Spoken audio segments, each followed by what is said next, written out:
pelihara hidupku.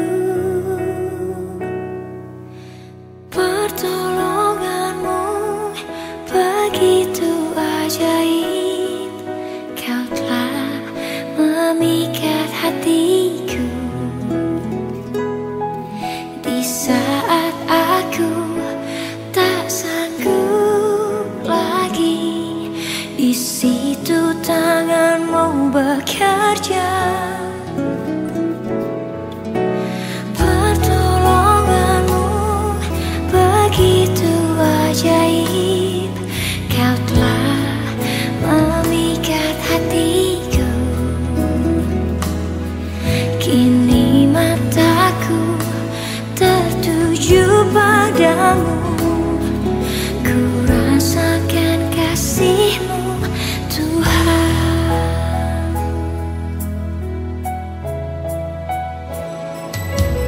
Hatiku tenang berada dekat-Mu, Kaulah jawaban hidupku.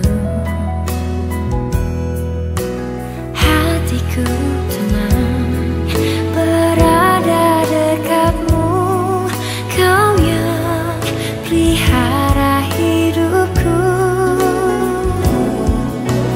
Pertolonganmu begitu ajaib, Kau telah memikat hatiku. Di saat aku tak sanggup lagi, di situ tangan-Mu bekerja. Pertolonganmu begitu ajaib, Kau telah memikat hatiku. Kini mataku tertuju padamu, ku rasakan kasih-Mu Tuhan.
Tertuju padamu, ku rasakan kasih-Mu Tuhan.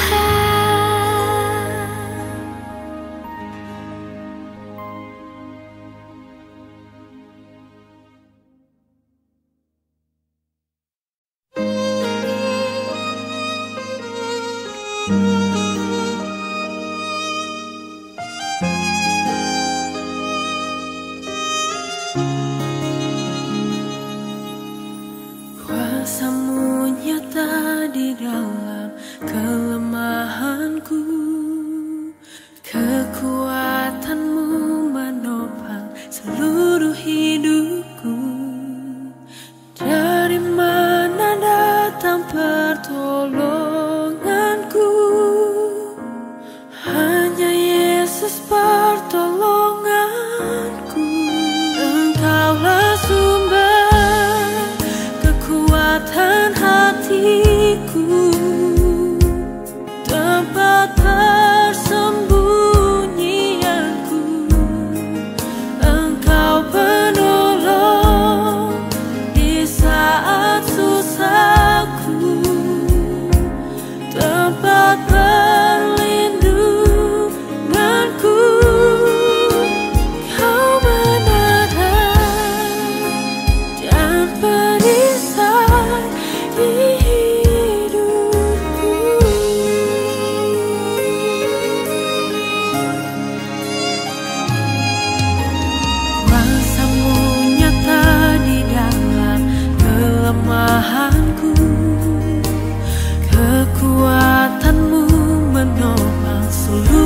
hidupku.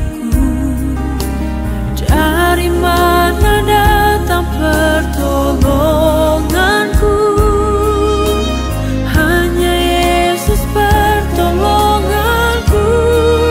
Engkaulah sumber kekuatan hatiku, tempat persembunyianku.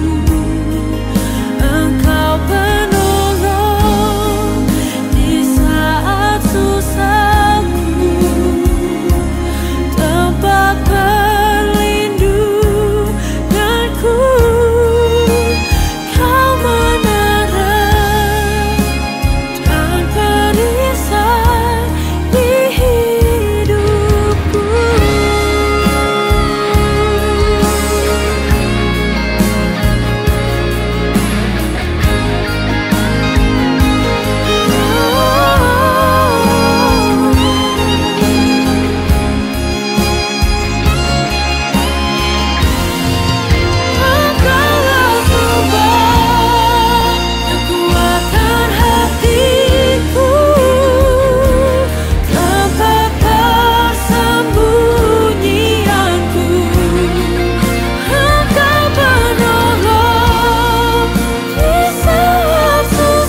tiada berubah. Kuasa namamu tiada berkesudahan. Kasih setiamu apabila Tuhan sudah berfirman, maka semuanya jadi.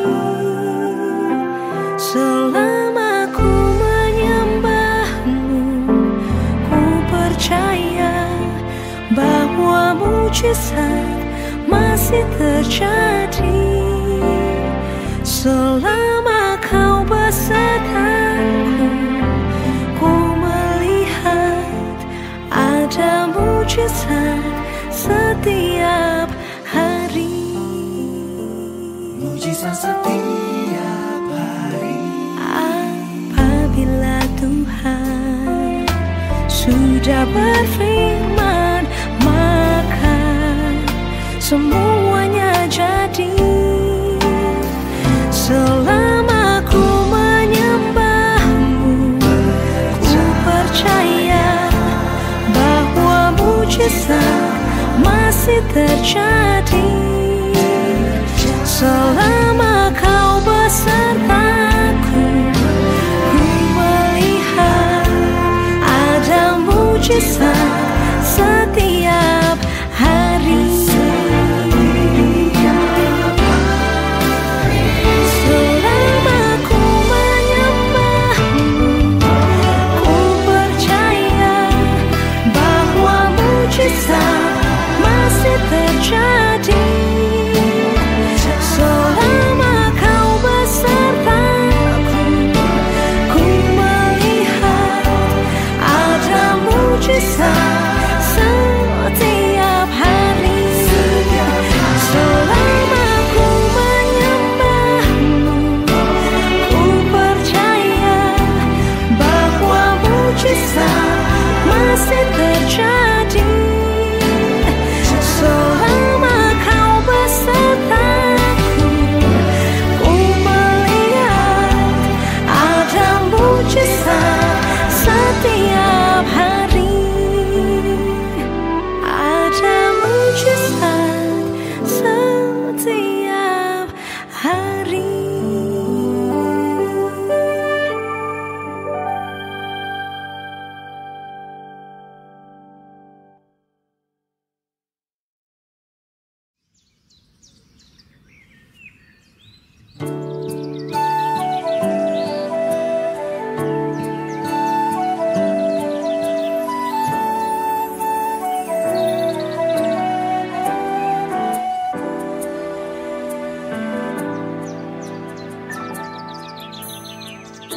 Perhatikanlah bunga bakung di ladang, Tuhan hiasi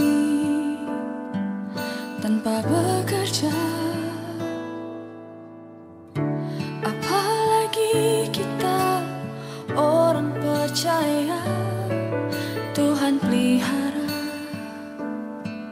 Tuhan cukupkan.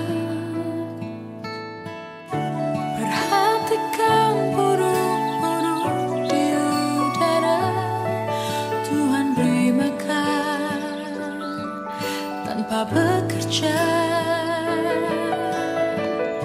Apalagi kita kesayangannya, Tuhan pelihara, Tuhan sediakan.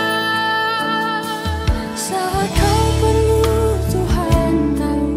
Saat kau minta, Tuhan dengar. Saat percaya, Tuhan bekerja. Saat menangis, Tuhan tahu. Saat berdoa, Tuhan dengar.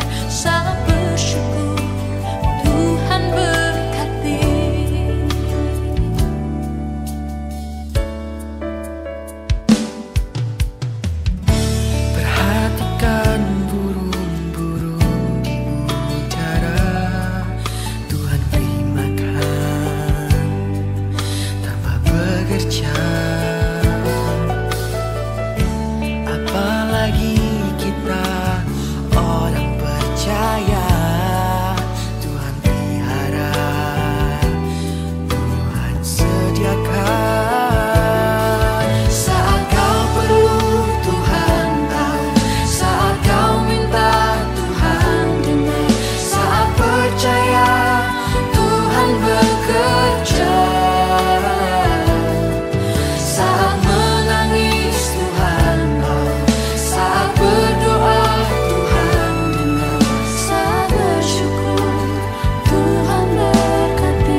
pujian dari hatiku, selalu di setiap waktuku, tiada pernah berubah kasihku. Karya terbesar dalam hidupku, pengorbananmu yang selamatkanku. Engkaulah harta yang tak ternilai, yang ku miliki dan ku hargai. Yesus, Engkau ku kagumi.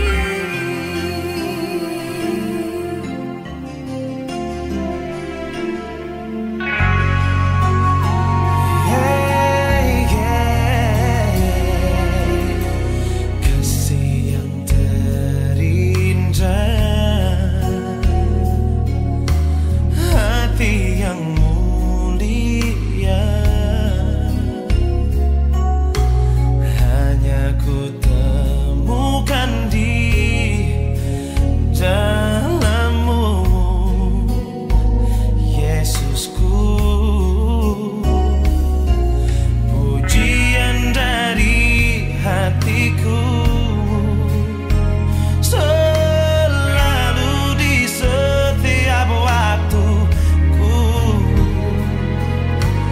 tiada pernah berubah kasihku kepadamu.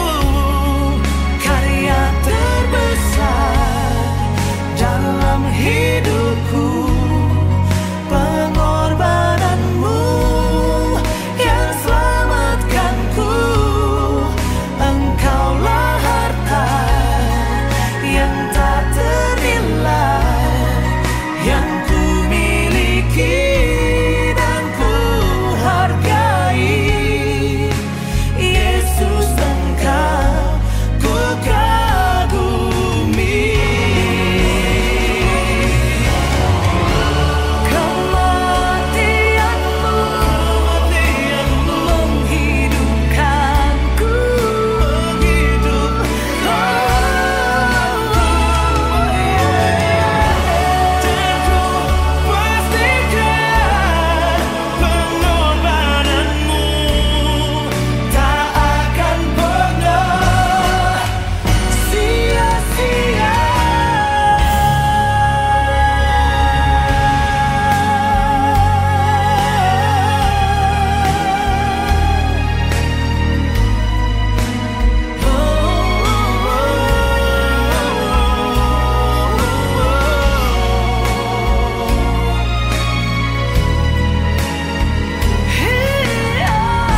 jatuh, ada tanganmu menopang.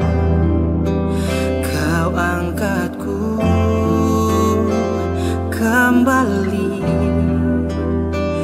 berjalan bersamamu.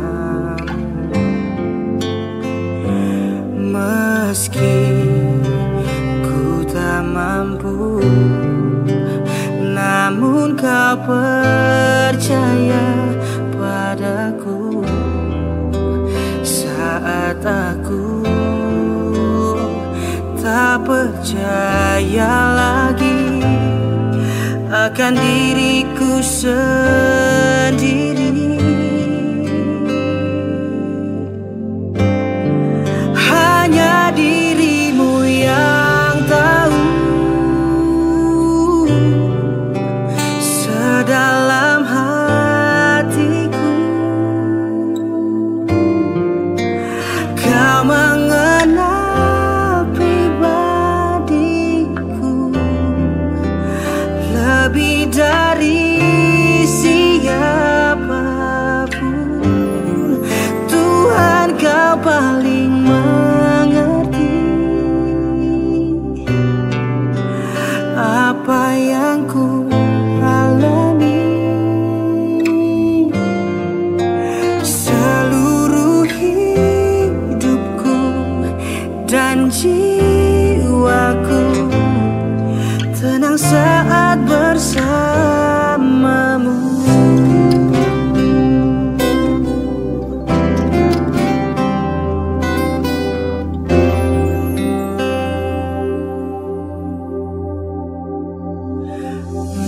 Meski ku tak mampu, namun kau percaya padaku. Saat aku tak percaya lagi akan diriku sendiri,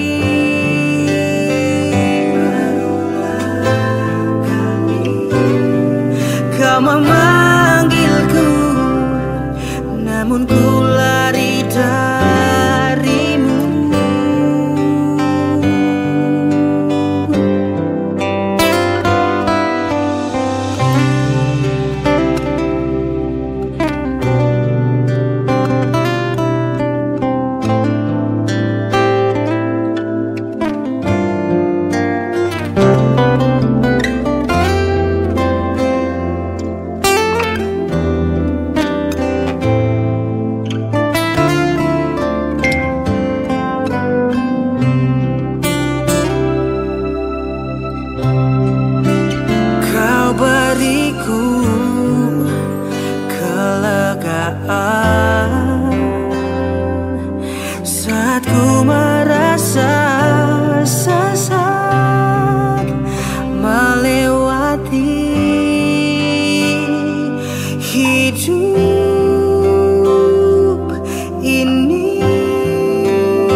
hidupku yang penuh harapan. Semua baik, semua baik. Apa yang telah kau perbuat di dalam hidupku. Semua baik, sungguh teramat baik. Kau jadikan hidupku berarti.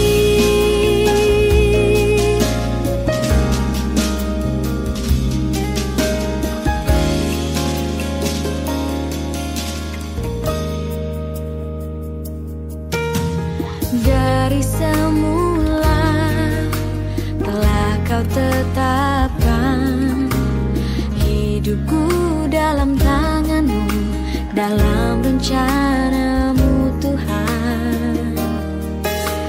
Rencana indah telah kau siapkan bagi masa depanku yang penuh harapan. Semua baik, semua baik. Apa yang telah kau perbuat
Kasihmu membuatku mengerti ku berharga di matamu, Tuhan, dan tanganmu yang menuntun hidupku. Dalam semua rencanamu, Tuhan, sungguh indah kasih-Mu, sungguh besar kuasa-Mu, Yesus Tuhan penyelamatku. Kau tak pernah berubah untuk menggenapi janji-Mu, itu yang ku percaya.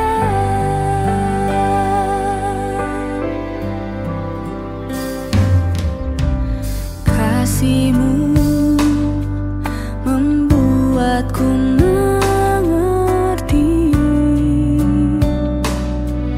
ku berharga di matamu, Tuhan, dan tanganmu yang menuntun hidupku.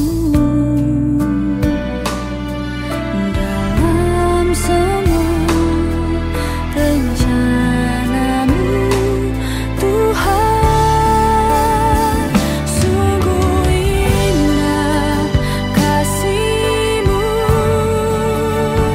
sungguh besar kuasa-Mu, Yesus Tuhan penyelamatku. Kau tak pernah berubah untuk menggenapi janji-Mu, itu yang ku percaya.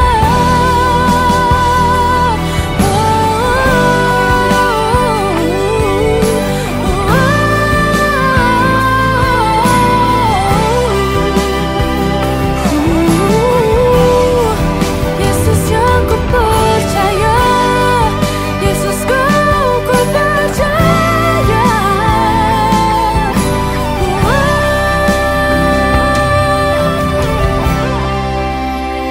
Sungguh indah kasih-Mu, sungguh besar kuasa-Mu,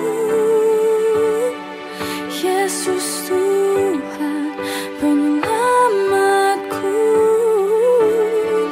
Kau tak pernah berubah, sungguh indah kasih-Mu,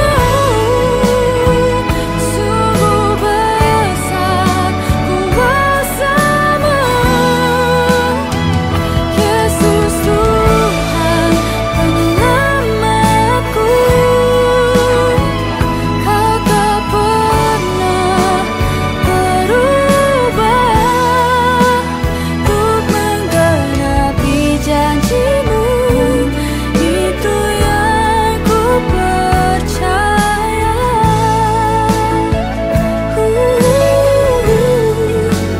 Untuk menggenapi janji-Mu, itu yang ku percaya.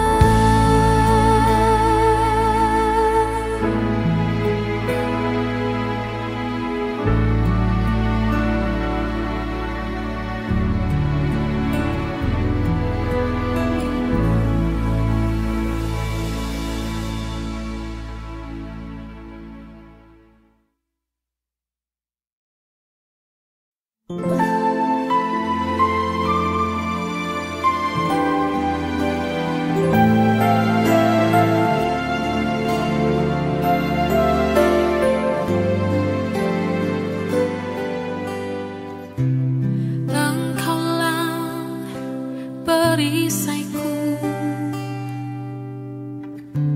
Saat badai hidup menerpaku,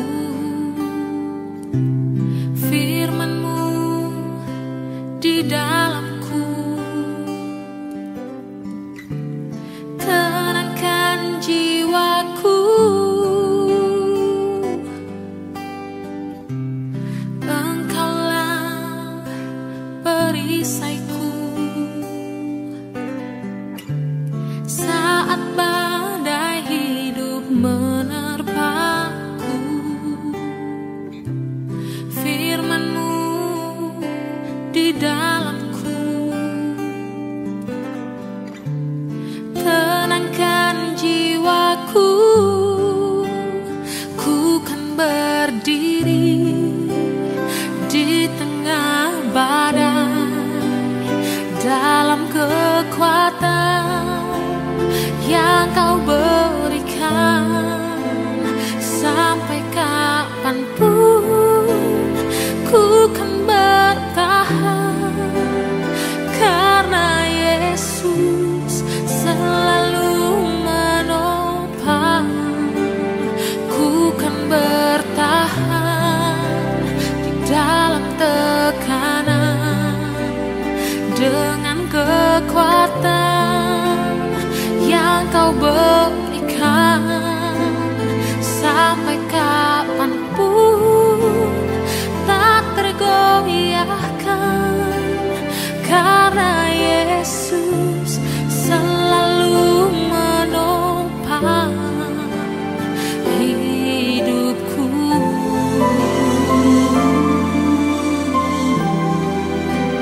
Hanya Yesus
Sering ku tak mengerti jalan-jalanmu Tuhan, bagai di belantara yang kelam. Tanpa seribu tanya, namun tetap percaya, jejakmu Tuhan sungguh sempurna.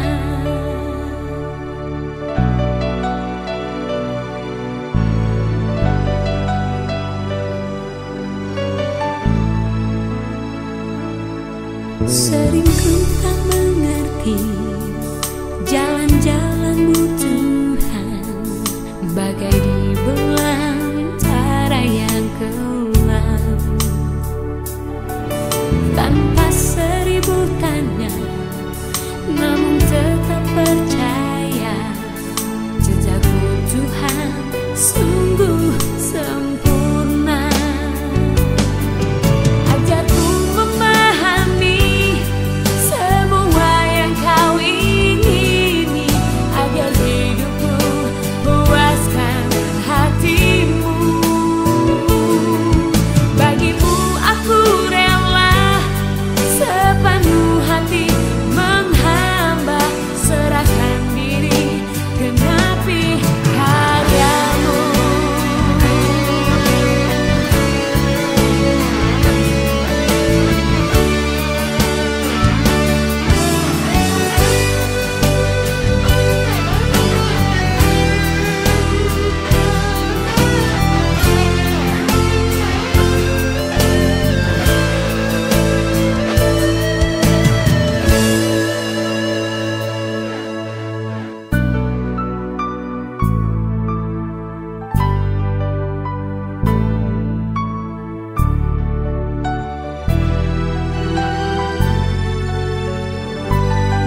Sering ku tak mengerti jalan-jalanmu Tuhan, bagai di belantara yang kelam. Tanpa seribu tanya, namun tetap percaya, jejakmu Tuhan sungguh sempurna. Ajarku memahami semua yang kau ingini, agar hidupku puaskan hatimu. Bagimu aku rela sepenuh hati menghamba, serahkan diri genapi karyamu.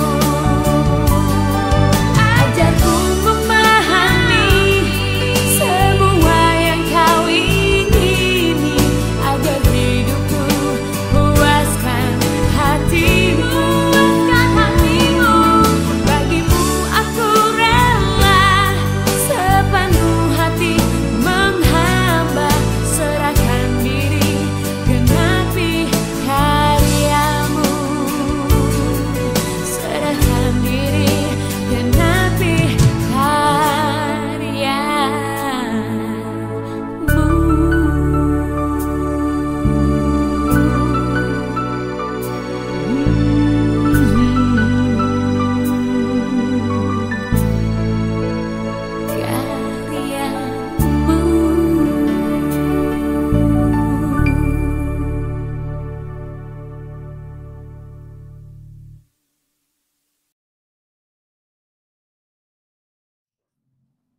Shalom, selamat siang sahabat GHCC. Jumpa lagi dalam acara Ruang Kesaksian Sahabat GHCC pada siang hari ini. Saat ini saya ditemani dengan teman kita, sahabat kita, yaitu Saudari Krismalita. Dan sebelumnya Krismalita boleh memperkenalkan diri. Silakan. Shalom, selamat siang teman-teman. Nama saya Krismalita Kolanus. Saya berasal dari Molompar, tapi sudah lama di Papua. Nah, kali ini saya akan berbagi kesaksian tentang hidup saya. Ya. Di Papua di mana tepatnya, Dek? Di Papua, di Kabupaten Teluk Bintuni, Papua Teluk Barat. Bintuni ya. Ya. Berarti udah lama ya di sana. Ya, cukup lama. kalau mau diikut, kalau waktu menetap ada sekitar 18 tahun lebih. 18 tahun di Iya, Bintu nih. cuman karena sekolah pindah-pindah ke sini ke sana, jadi Iya. enggak tentu. Iya.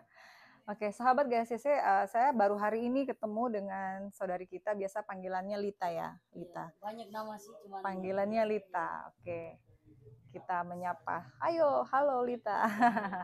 Dan tadi saya ketemu baru pertama kali waktu kami pelayanan di gerejanya Krisma Lita, yaitu di GBI Bukit Saitun ya. Dan tadi teman kita ini melayani di dalam pelayanan keyboard.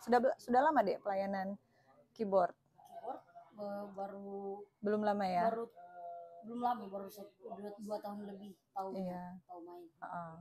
Taunya baru beberapa waktu ini ya, dan Iya. Dan di dalam pelayanan ini ada satu hal, ternyata saudari kita ada kesaksian yang luar biasa di balik perjalanannya yang saat ini sudah melayani Tuhan.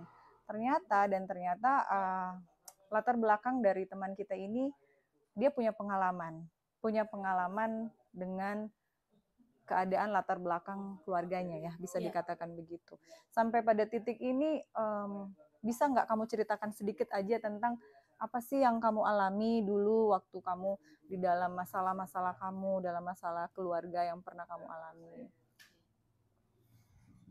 Jadi mungkin teman-teman bertanya-tanya kenapa gaya saya seperti ini.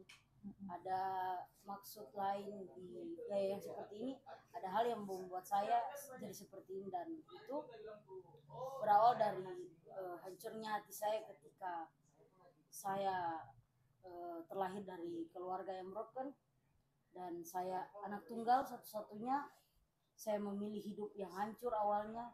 Sebelum saya mengenal pelayanan, banyak hal yang saya alami, saya lewati, dan semua itu secara manusia kita akan berontak. Tidak mudah untuk anak muda seperti saya melewati semua itu. Tapi namanya kita orang Kristen, kita masih punya Tuhan. Ketika kita berpegang teguh sama Tuhan, pasti Tuhan buka jalan. Seberat-berat apapunnya masalah kita, ya Tuhan tetap buka jalan. Jadi ini kaitannya hubungan antara Lita dengan papa dan mama waktu itu bagaimana? Jadi semenjak saya mengerti, mama dan papa waktu itu sudah pisah ya? Belum pisah, cuman masih renggang ya. Itu waktu saya berumur 9 tahun kalau tidak salah. Dari 9 tahun? Dari sebelumnya sudah ini, tapi dari mengertinya sebelumnya. Nanti waktu 9 tahun itu. Oh ya, oke. Terus waktu itu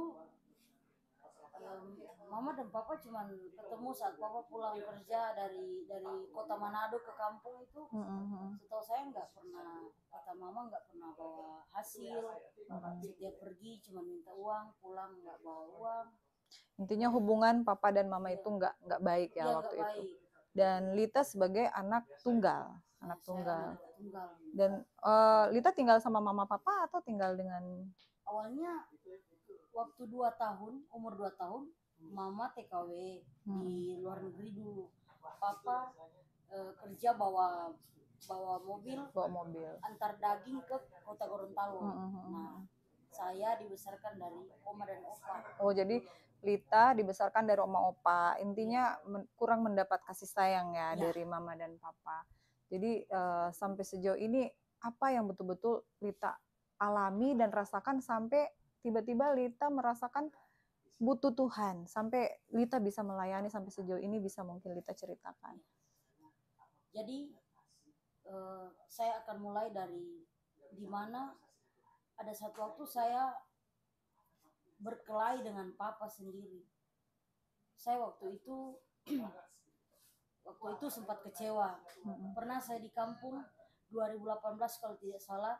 Ini mulai dari kenapa sampai saya bisa pelayanan ya. Yeah. Nah, waktu itu saya di kampung, saya berharap papa pulang.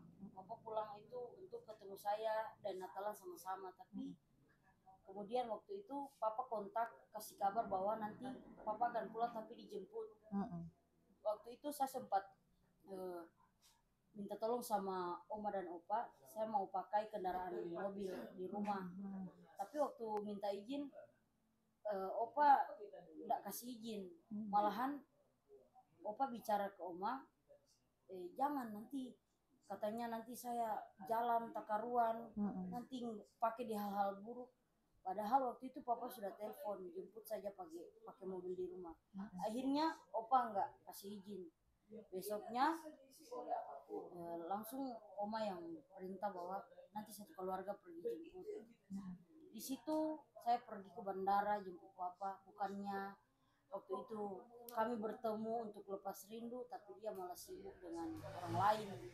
Nah setelah itu pas kami sudah sampai di kampung, saya kecewa di situ karena papa waktu itu terlalu memprioritaskan kepribadiannya dia, tidak maksudnya ada orang itu tua lain intinya. kan ngobrol sama anak, ini tidak. Jadi waktu itu saya kecewa, tambah kecewa karena hal yang kemarin Opa sempat bicara yang tidak enak di telinga saya, bicara di Oma. Jadi setelah itu saya simpan semua. Pas tanggal 31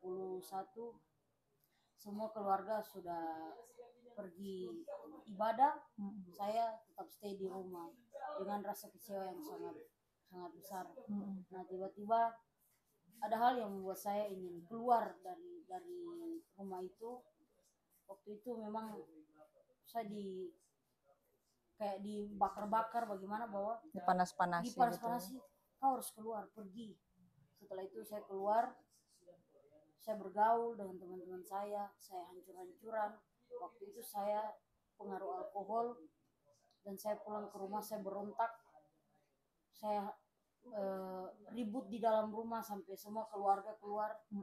Saya berniat mau bunuh Opa, saya berniat mau pukul. Jadi dalam keadaan pengaruh di bawah alkohol Di bawah itu ya. pengaruh alkohol, dan sama sekali tidak sadarkan diri. Pokoknya malam itu paling hancur sudah. Sampai orang-orang kumpul, saya ribut, saya berteriak-teriak. Tidak ada yang mengerti. Saya. Terus, jadi dengan rasa kecewa itu, iya, akhirnya larinya ke minuman keras, kemudian marah balik ke rumah, marah dengan keluarga, berontak dengan marah. Paling dahsyat. Setelah keluarga semua keluar, Opa terdiam dan papa langsung emosi. Waktu itu papa kayaknya mau lari ke dapur ambil parang, mau pukul juga tapi nggak dapat. Pas saya mau berusaha mau pukul Opa, tiba-tiba papa dari belakang serang pakai kursi kayu. Jadi dipukul pakai kursi. Iya, langsung dipukul. Langsung jatuh.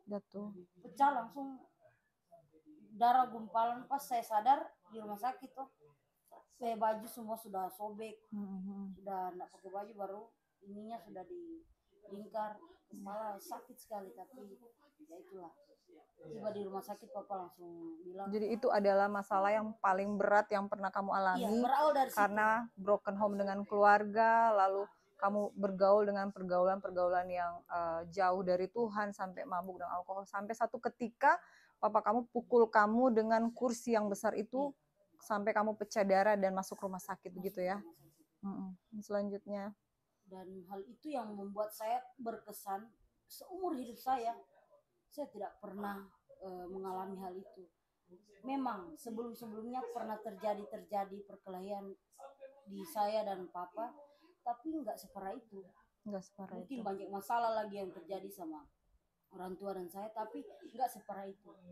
Itu mulai di titik dimana saya mulai buat kesan, itu hal paling keji di dalam titik terendah di dalam kehidupan kamu, ketika dipukul oleh orang tua sendiri pakai kayu gitu ya.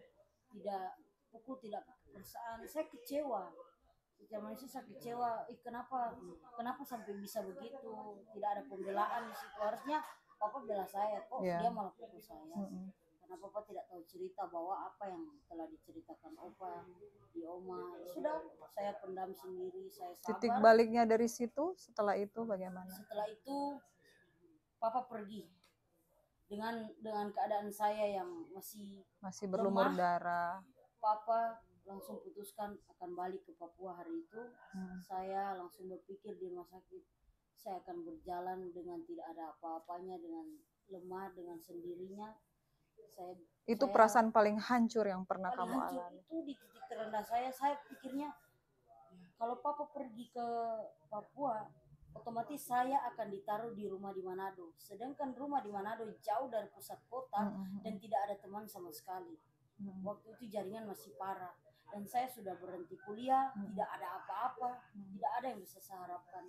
Apalagi keluarga saya yang di sini mungkin sudah marah karena sifat saya hari itu memang buat semua hancur.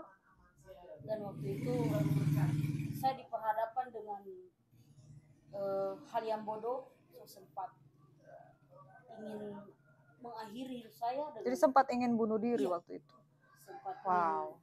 ingin jatuh dari rumah. Kan kalau di rumah di Manado ada 2 tingkat.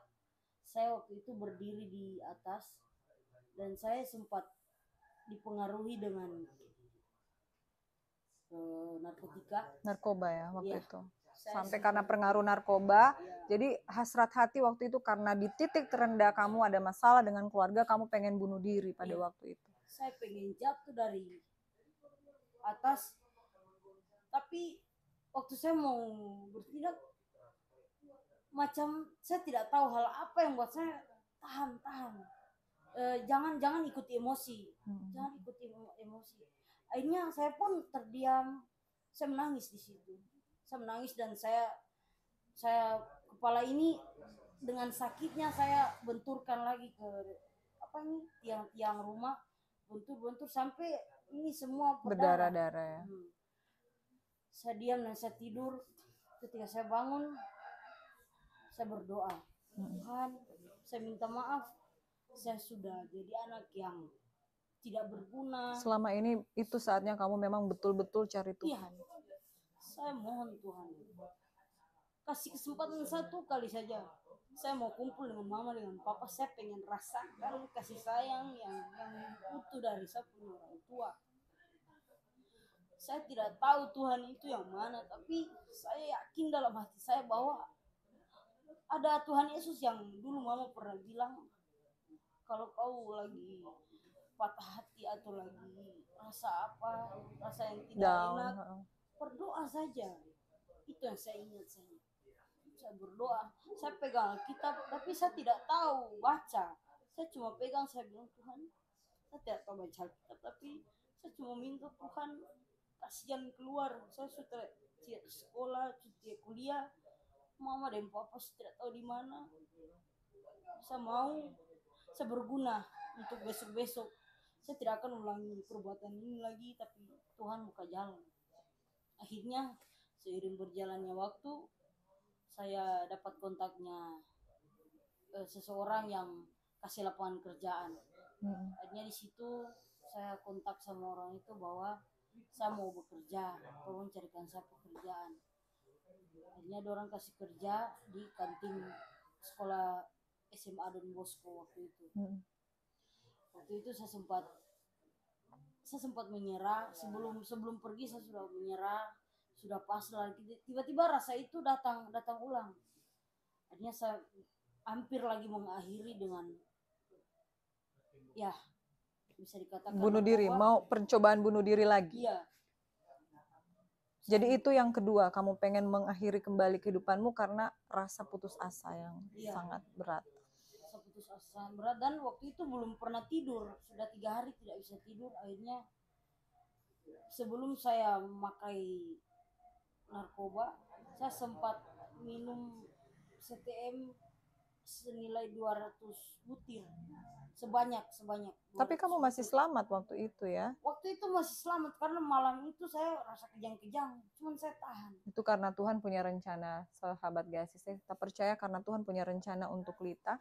Makanya dia sempat mengkonsumsi 200 butir 200 butir CTM sebelum saya pakai narkoba. Dan titik baliknya setelah kamu mencoba pencobaan bunuh diri yang kedua itu, bagaimana kemudian ketemu dengan Tuhan Yesus? Akhirnya waktu itu saya sudah kerja, sudah 1 bulan. Saya kerja, saya merasa semakin ke situ hidup saya semakin tidak ada tujuan. Gimana saya waktu itu benang sudah dicabut, akhirnya dokter bilang cukur rambut, kasih botak. Akhirnya dicukur, kasih botak. Akhirnya saya dibully dengan banyak hal dan itu tidak membuat saya down, tidak. Malahan di posisi itu saya semakin merasa percaya diri bahwa Saya botak juga tetap terlihat manusia kan, tetap masih Oh, bisa jadi kerja. sebelumnya rambut tidak sependek ini ya? Sebelumnya Sebelumnya pendek cuman tidak sebegini. sependek ini. Iya. Ya, ya. Terus waktu itu saya tersadar bahwa saya di sini tidak ada tujuan, tidak ada kehidupan. Untuk apa saya kerja di kantin begini? Sedangkan saya masih bisa kerja di tempat yang lebih bagus. Cuman saya sabar. Dari situ saya mencari jejak bagaimana supaya saya bisa kembali berhubungan baik dengan saya punya keluarga. Akhirnya sebulan saya kerja di situ, saya sudah dapat uang. Posisi itu ada yang membuat hati saya hancur ketika saya merasa rindu kepada keluarga, mama, papa. Ya, ada hal yang buat saya di situ tidak bisa menahan saya punya kerinduan buat Kerinduan. gimana sampai bisa berbaikan dengan mereka lagi. Situ saya mencari cara bagaimana supaya bisa kontak sama papa. Jadi pas pulang di kos, saya duduk merenung apa yang bisa saya lakukan supaya saya papa bisa telepon atau respon saya ke telepon lah. Saya mencari cara untuk kontak. Akhirnya saya dengan alasan dispenser rusak, saya chat papa, pertama tidak balas. Akhirnya saya video call, dia juga tidak angkat. Akhirnya saya kirim video. Saya bilang di situ, papa, saya cuma mau tanya ini kabelnya sambung bagaimana? Soalnya koslet. Saya sekarang kos karena kalau mau pulang ke rumah jauh. Saya kerja di kantin. Nah seperti itu langsung papa langsung video call dan dia bilang arahkan kamera di situ, nanti dia arahkan bagaimana caranya bersambung kabel. Tapi pas papa video call saya tidak arahkan kamera ke muka, dalam hati cuma bisa bilang seandainya papa tahu apa yang akan saya bicara hari ini, saya pasti akan berubah. Pokoknya saya tidak akan bikin kecewa lagi. Saya akan terima semua apa yang papa lakukan, saya akan terima. Saya tidak akan komentar lagi tentang pribadinya papa atau mama, asalkan hari itu papa dengarkan saya punya isi hati. Itu kerinduan saya. Tapi akhirnya saya tidak bisa ungkapkan, saya terus pendam dan akhirnya saya diam-diam saya mencari cara untuk ke Papua. 2 bulan saya kerja, sudah dapat uang.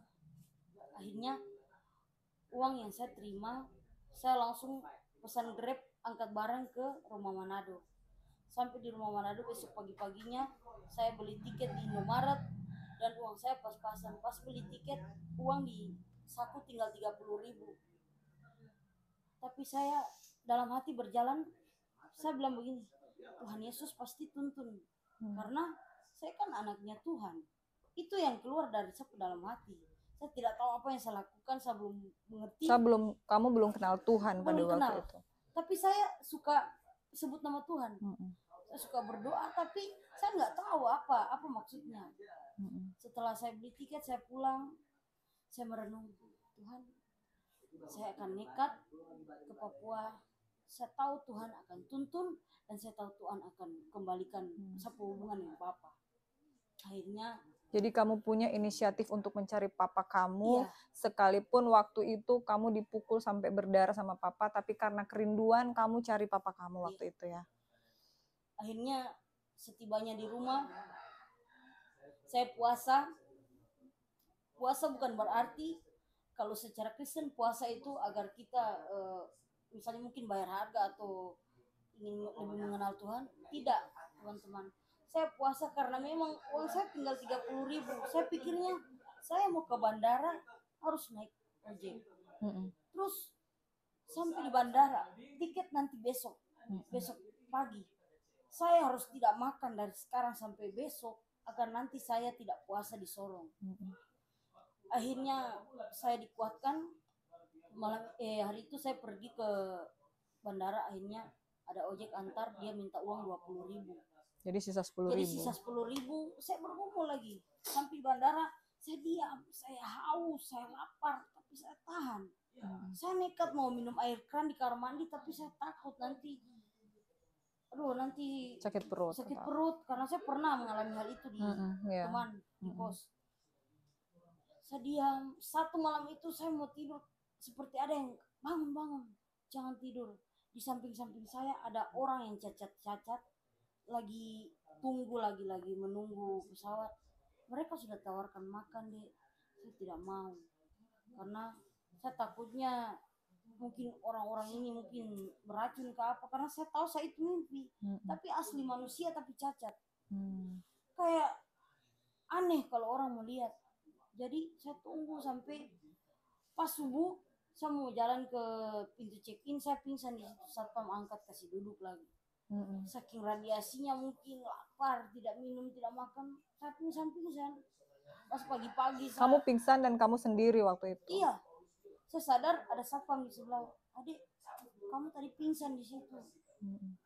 Kamu kenapa sakit? Pucat. Saya bilang, Pak, saya mau berangkat. Tujuan ke Sorong, Pak. Kenapa? Pesawat jam berapa? Ini Pak tiket saya. Pesawat yang besok, kamu kenapa di sini? Pak, minta maaf. Saya demi menghemat uang saku, saya datang tidak makan, tidak minum, makanya saya lemah. Langsung satpam itu ambil air, ambil roti, kasih makan. Puji Tuhan saya masih Jadi kuat. peristiwa waktu itu kamu pengen cari papa kamu dan samping nahan lapar, nahan makan nggak ada uang. Karena memang.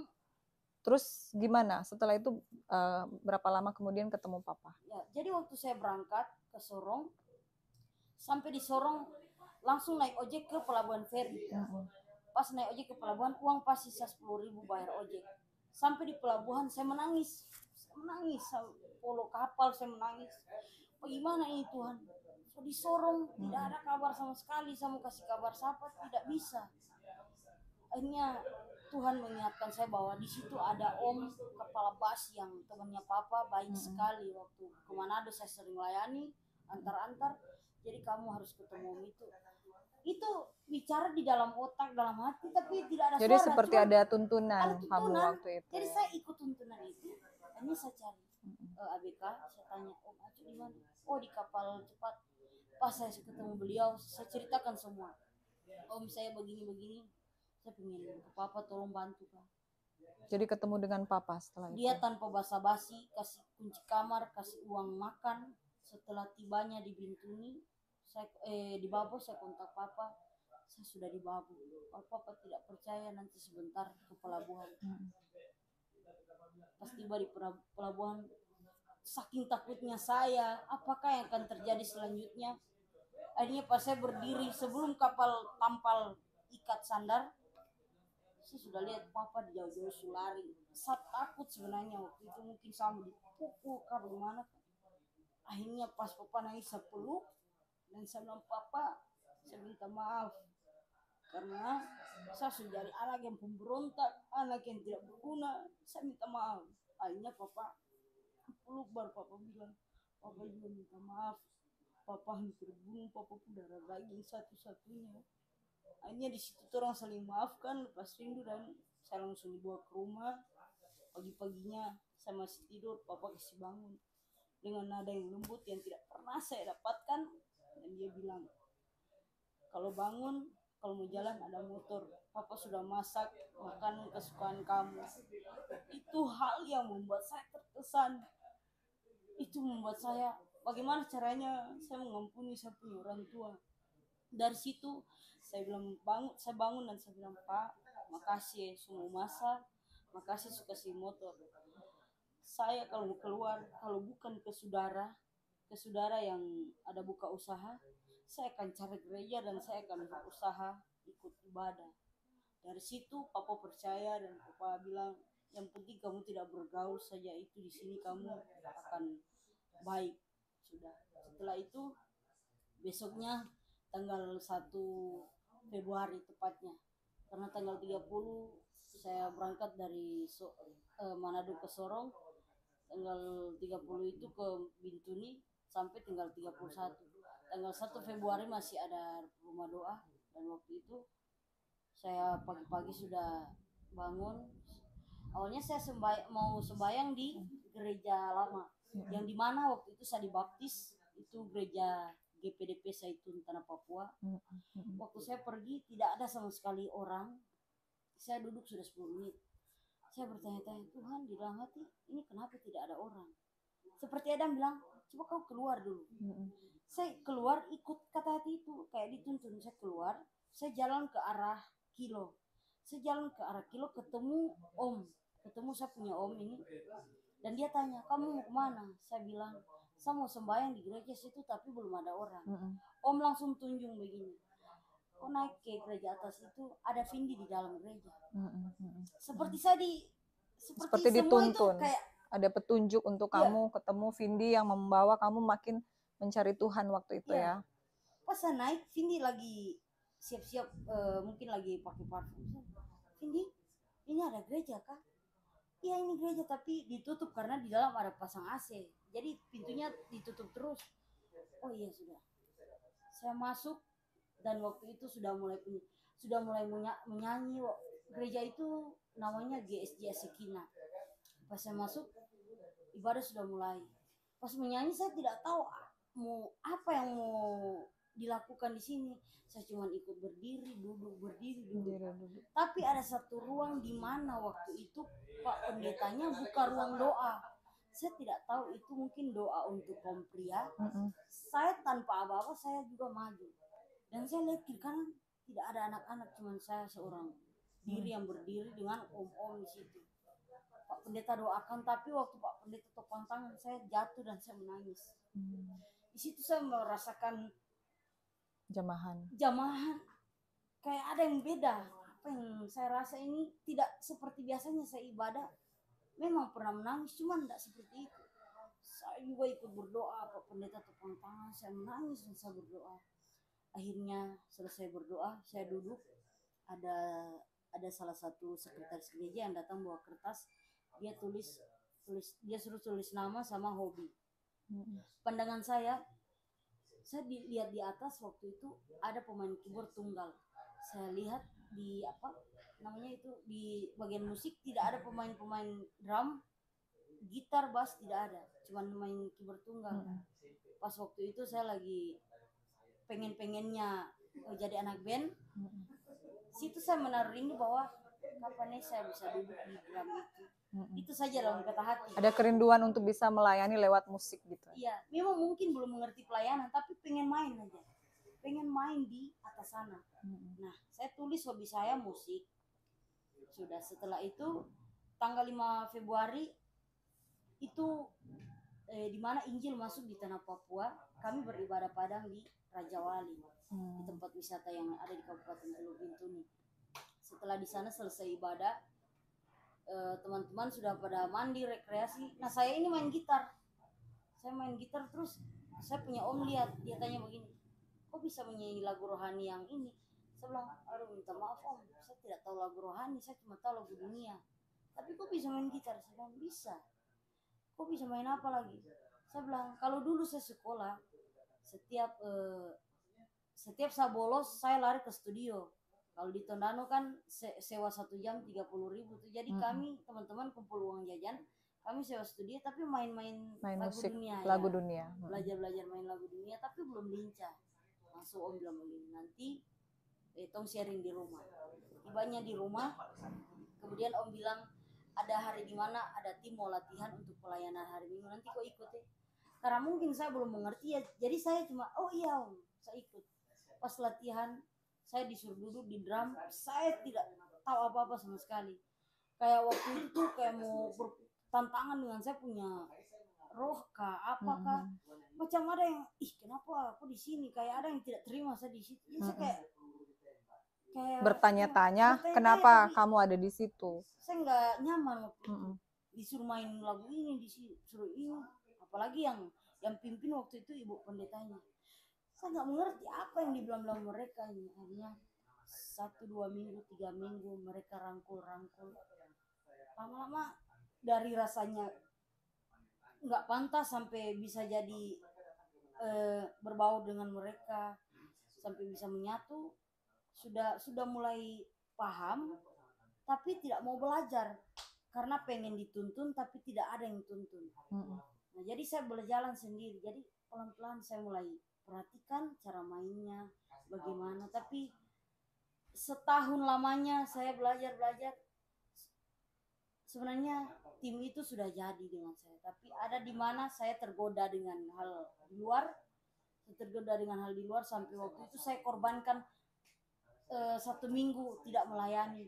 Padahal waktu itu sudah lama kita latihan, sudah mau hari pelayanan, saya waktu itu tidak ada di tempat, dan waktu itu Tapi sampai saat ini kamu udah memutuskan saya mau melayani Tuhan ya. Dan kamu sudah dibaptis iya, dan saya kamu memutuskan untuk hidup baru di dalam Tuhan ya.